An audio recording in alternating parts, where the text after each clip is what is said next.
Hi guys, hope you're having a great day.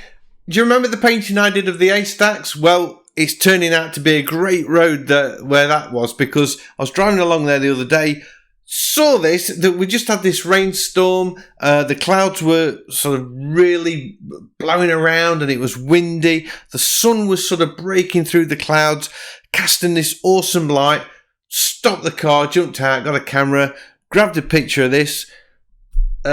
The photo was pretty ropey because it was all burnt out and the sky was exposed nice, but everything else was really dark. But this is what I came up with. So let's have a look at how I did it.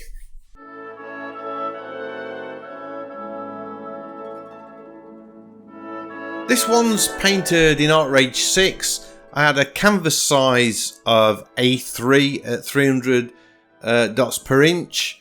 Went straight in with the roller to get some colours on there.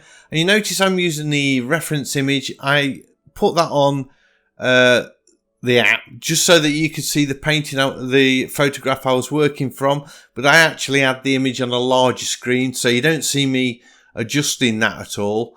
I did have it on a larger screen, but I thought if I pin it on within the app, it's not going to get in the way and obscure anything that I want to show you. So I've gone about this one slightly different to what I normally do. I've used the roller to get on the local colour, and then you notice I'm blurring it out, and I'm using the instant blur palette knife. So it's called a palette knife and it does this instant blur, but really, to be honest with you, it's like using a very fine bristled brush with soft airs that you just sort of stroke over the image, or just sort of brush backwards and forwards over the paint to soften it and blur it. So that was what I was trying to achieve, this sort of softening blending effect that you would do with real paintbrushes for this sky. And then I went and painted in it again. The brush I'm using is just the regular flat oil brush. And I also found it useful to, in the toolbox, I've always sort of got a toolbox up there, and I've sort of changed the way I'm working slightly, where I found this knife that I wanted, and in actual fact, once I'd done this instant blur over the whole of the painting, I then changed it to a blurred frosty brush, which was a bit more subtle, and I changed the size of it in the presets. And once I'd done that, I saved that knife that I'd created and stored that in the toolbox, so it was set to the size that I wanted, and all the settings were on it, so I could just keep flicking back between the brush and the palette knife, because I wanted to be blending all the while I was painting. So instead of getting all the paint on the old sky and then blend it, I was doing a little bit of painting and then blend it. So you can see I put some paint on there. I click straight on that palette knife that I've put in my toolbox, do a bit of blending, click straight back on the paintbrush and carry on painting again. By doing that, it saves the settings, it remembers the settings, so you don't have to keep fiddling about. And it was a real quick way, I felt, to just use a palette knife and a brush. Well, in fact, my palette knife was more of a soft brush for softening the edges of the sky. I didn't quite get the sky I wanted using this technique, but I eventually came up with something which I'll talk to you a little bit later on when we get to that. So, but that is a really cool technique that I've never used before. It's and something new that I haven't shown you. Where I've used a toolbox and I've had a set of tools in it, but I've never used it as a sort of a scrap toolbox where I'm just putting things in it that I'm going to use for this one painting and not save. So it's not like a sort of a custom set of tools that I've made. I just sort of get a brush that I like and think, right, I'm going to use that again and stick it in the toolbox. So that's worth remembering.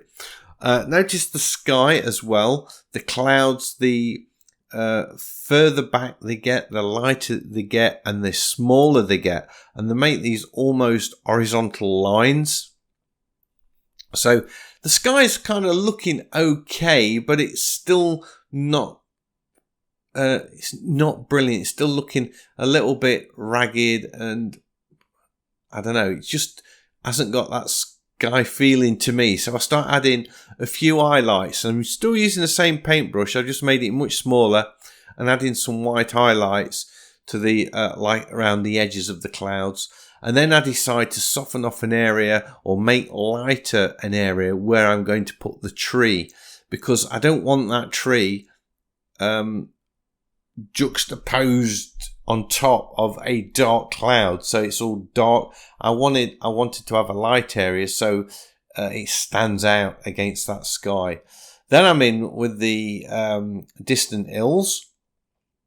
Well, I say distant, I mean they're not that far away, but these sort of hedgerows and bushes. And I changed the layout slightly, so I get this zigzag pattern or a Z shape that sort of takes your eyes can follow it all the way up to the tree. So you'll see in a minute I'll come from that line that goes from sort of bottom left to up towards the right of the other line, and then I paint a line in that sort of runs parallel with that slightly. Then I do another one with the bush which leads you up into that. So you can see this zigzag shape now. There we go.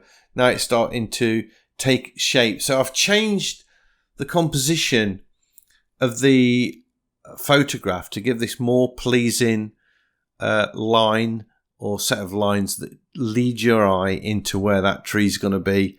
And I'm still using just the regular flat paintbrush here. I sampled a couple of colours off the sky as well and put those into the bushes, just so I've got some of that light going in there. Then I start painting in the tree, and everything is on one layer at this point. I've not created a second layer just yet. Well, I did create a second layer, I've just not used it. I haven't painted on it. I clicked on it by mistake and I thought I'll use that in a bit, and just sort of left it, and then carried on painting. So putting a few highlights in here, but I'm feeling at this point that the tree, the sky to the left side of the tree was too dark. So I lighten that up a little bit. Then I can quickly pick up my palette knife to soften those edges and paint the tree in a little bit. And then I'm thinking the two bits of cloud to the right of the tree, they're too dark and they're sort of fighting it for the attention, sort of drawing your eye to those two clouds. So I decide to soften those off as well and make them a little bit lighter. There we go. I don't know what happened there. It sort of skipped a bit. I think I was I had a phone call and I switched the recorder off and then forgot to switch it on, so there's a tiny little bit missed, but I just sort of softened or lightened up those clouds and then softened them again to get that lighter effect. So it is the tree that is dominant within that sky area and not the clouds. Then I create, well, that second layer, I set the blend mode to multiply and start adding some dark colours in there. And you can see I put a sort of a brush full of colour in the foreground. I wanted to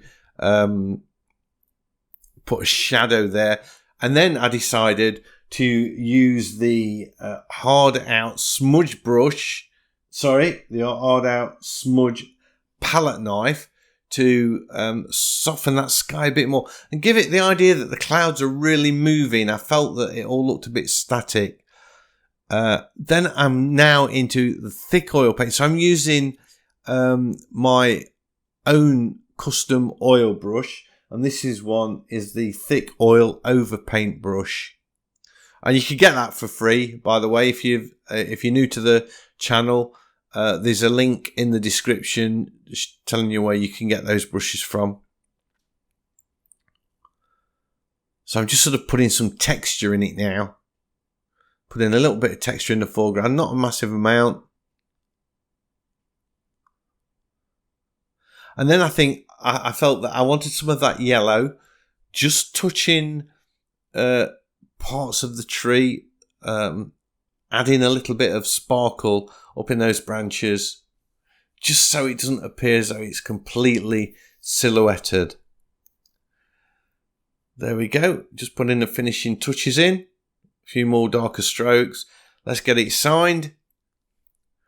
I didn't have to go back and sort of change anything. That's it. So there we go. A stormy sky after the storm, actually. I hope you've enjoyed this painting. If you have, a big thumbs up as always is much appreciated.